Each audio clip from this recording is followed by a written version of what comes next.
નમસ્કાર, આપ જોઈ રહ્યા છો spark today news. Vadodara Lok Sabha બેઠક પર 61.33% જેટલું મતદાન નોંધાયું છે। પોલિટેકનિક કોલેજ ખાતે સ્ટ્રોંગ રૂમમાં ઈવીએમ રાખવામાં આવ્યા છે, જેમાં 100 કેમેરા અને બોમ્બ ડિસ્પોઝલ સ્ક્વોડની ઈવીએમ પર બાજ નજર રાખવામાં આવી રહી છે।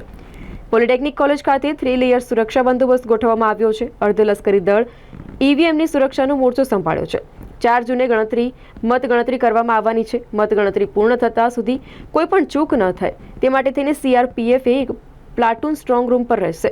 સીએપીએફ જે છે એસઆરપીનું એક પ્લાટૂન અને સ્થાનિક પોલીસ રાઉન્ડ ધ ક્લોક બંદોબસ્ત જાળવશે।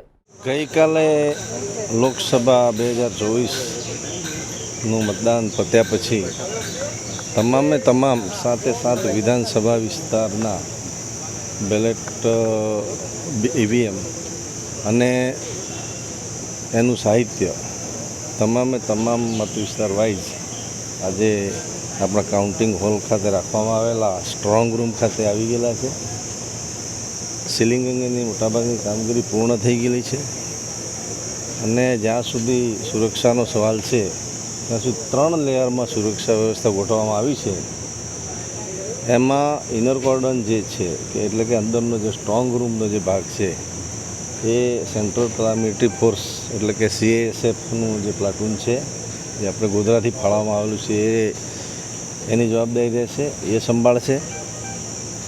મધ્ય ભાગ જે છે નીચે બિલ્ડિંગનો ત્યાં ગુજરાત સ્ટેટ એસઆરપીનું જે પ્લાટૂન છે એને ડેપ્યુટ કરવામાં આવ્યું છે અને આઉટર કોર્ડન જે છે એ સ્થાનિક પોલીસ દ્વારા સુરક્ષા પૂરી પાડવામાં આવી છે।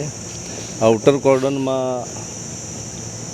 2 પીઆઈ, 8 પીએસઆઈ અને 24 માણસો જે રાઉન્ડ ધ ક્લોક 2 શિફ્ટમાં હાજર રહેશે અને ઇનર કોર્ડનમાં એસઆરપી રાઉન્ડ ધ ક્લોક હાજર રહેશે અને અંદરનું જે મેઇન ભાગ છે જ્યાં સ્ટ્રોંગ રૂમ છે જ્યાં ઈવીએમ રાખવામાં આવે છે એ જગ્યાએ એમના દરેક સ્ટ્રોંગ રૂમમાં એક જવાન સીએએસએફનો તૈનાત કરવામાં આવેલો છે। કેમ્પસમાં કયા પ્રકારની એન્ટ્રી કરવામાં આવી છે?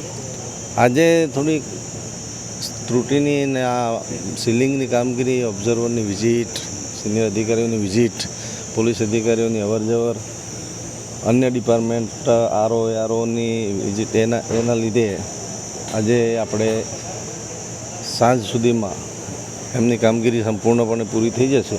પછી આપણે મેઇન એન્ટ્રી ગેટ છે ત્યાંથી અવરજવર બિલકુલ બંધ કરી દેવામાં આવશે અને આ એરિયા આઇસોલેટ રહેશે। ફક્ત પોલીસ અધિકારીઓ, પેરામિલિટરીના અધિકારીઓ અને આરઓ અને એઆર જે ચૂંટણી સાથે સંકળાયેલા છે અને માનનીય ઓબ્ઝર્વરશ્રીઓ જ્યારે એમને વિઝિટ કરવાનું થાય ત્યારે એ લોકો વિઝિટ લઈ શકશે।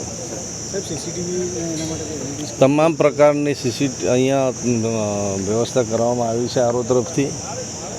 આરઓ અને જિલ્લા કલેક્ટરશ્રી તરફથી આખા બિલ્ડિંગને સીસીટીવી કેમેરાથી સજ્જ કરવામાં આવી છે, જેના 2 કંટ્રોલ રૂમ પણ રહેશે।